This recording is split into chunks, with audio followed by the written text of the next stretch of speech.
नमस्कार, स्वागत है आपका दस्तक मीडिया में। पुलिस की गश्त, मुख्य सड़क और भीड़ भाड़ वाला इलाका, बावजूद इसके चोर बेखौफ। कुल्टी थाना के कल्याणसौरी में एक ऐसी वारदात हुई है जिससे सुरक्षा व्यवस्था पर गंभीर सवाल खड़े कर दिए हैं। चोरों ने ना सिर्फ घर का निशाना बनाया है बल्कि बगल की स्थित दुकान पर भी हाथ साफ किया। क्या है पूरा मामला, देखिए इस रिपोर्ट में।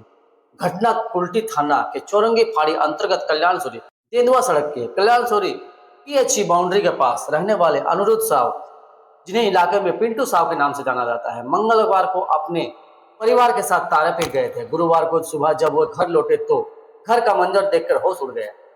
चोरों ने बड़ी चालाकी से घर की छत के टीन के सेट को खड़ा और अंदर प्रवेश कर घर के बक्से और अलमारी को खंगालकर चोरों ने 8,000 रुपए नगद और कीमती चांदी के जेवरात पार कर दिए। इतना ही नहीं, इसके बाद चोरों ने बगल में स्थित पीड़ित के बर्तन की दुकान को अपना निशाना बनाया और वहां से करीब 70 से 80,000 रुपए के मूल्य के कीमती बर्तन लेकर फरार हो गए। चौंकाने वाली बात यह है कि घटना स्थल से कुछ ही दूरी पर कोदोभीडा मोड़ के पास पुलिस पेट्रोलिंग वैन रात भर गश्त करती रही। इसके बावजूद चोरों को घर में घुसना, चोरी करना और आराम से निकल जाना पुलिस की सक्रियता पर बड़ा सवालिया निशान लगाता है। घटना के बाद स्थानीय निवासियों में भारी आक्रोश है। लोगों का कहना है कि अगर मुख्य सड़क पर पुलिस की तैनाती के बावजूद चोर बेखौफ है तो आम जनता खुद को सुरक्षित कैसे महसूस करे। फिलहाल पीड़ित अनिरुद्ध साव ने चौरंगी पुलिस इन्वेस्टिगेशन सेंटर में लिखित शिकायत दर्ज कराई है और पुलिस से मामले की जांच में जुटी। पुलिस अब सबूतों को तलाश कर रही है, लेकिन इस घटना ने इलाके में सुरक्षा को लेकर एक बार फिर से डर का माहौल पैदा कर दिया है। देखना होगा कि क्या पुलिस इन चोरों तक पहुंच पाती है या यह मामला फाइलों में दब कर रह जाए। क्या घटना हुआ है? हम लोग का प्रोग्राम बना तारापीठ जाने का। परसों हम लोग तारापीठ गए। उधर से जब आए तो केवाड़ी खोले सुबह में, आकर देख रहे हैं तो सब सामान छिटा हुआ है। तो फिर ऊपर छत पर चढ़े, देखे कि ऊपर का अल्वेस्टर चाड़ा हुआ है। चाड़कर सामान जितना भी भारी भारी सामान फिर दुकान पर हम आए, देखने बर्तन उधर अपना, तो जितना भारी भारी सामान मचान पर सब रखे हुए थे।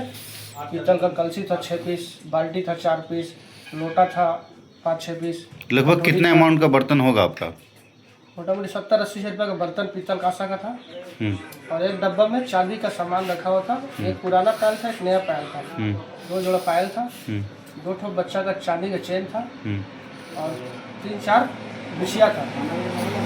और 8,000 का कैश था। लगभग कितना कैश था? 8,000 रुपया। तो घटना के बाद पुलिस को इन्फॉर्मेशन दिया? गए थे हम लोग फाड़ी, आए थे, ऑफिसर देख होकर गए। बोले हैं कि जो सामान चोरी हुआ उसकी लिस्ट बनाकर आप फाड़ी कराइए। ये कौन जगह घटना घटा है? ये जगह कौन ये सा? घटना घटा है कल्याणसौरी से तेंदुआ रोड है। ये चीज बाउंड्री क्रॉस करते ही मेरा दाहिना साइड में घर है। ये क्या घर में चोरी हुआ है कि दुकान में? नहीं, घर पे भी चोरी हुआ, दुकान पर भी चोरी हुआ। घर दुकान दोनों सटा हुआ है। आपका नाम? मेरा नाम अनिरुद्ध साव और पिंटू साव। आज घटना ऐसा हुआ सर कि मेरा भाई गया रहा तारापीठ पूजा करने के लिए। तो तारापीठ से पूजा करके आया सुबह में 4-4:30 बजे घर में आया। ढुकने के बाद देख रहा काची कि घर का पूरा सामान बिखरा हुआ है। ऊपर का जो सीढ़ी घर है तोड़ा हुआ है। तोड़ने के बाद आके नीचे देखा कि जितना घर का तिजोरी, लोकर फोकर, बसका सब एका छिटा हुआ है। और घर के जितना बर्तन है, कांसा सामान, पीतल सब चोरी हो गया है। होने के बाद क्या कर चौरंगी में कंप्लेंट थाना में फाड़ी में फ़ोन किया। वहाँ का ऑफिसर आया, आकर के सब कुछ देखा। देखने के बाद वो लोग बोला था कि इसका लिखित कंप्लेंट लीजिए। हाँ, और देखने के बाद यही सब सामान जो था, बर्तन कांसा सब पीतल का सामान सब चोरी हो गया। यहाँ पर एक नया रहने के लिए आया था। समझिए लगभग कितना रुपये का सामान गया होगा? तकरीबन कांसा पीतल 70-80 हज़ार रुपया कांसा पीतल था। और पायल वेल था चांदी का रुपये का, सिकड़ी उकड़ी था, पैर का बिछिया था। और आज भी कुछ सामान नगद 8,000 रुपया था, रखा हुआ था घर में, वो लेके गया है। आपका नाम? मेरा नाम निरंजन स्वरूप W साहब। हम रहता है जीतेश नगर में।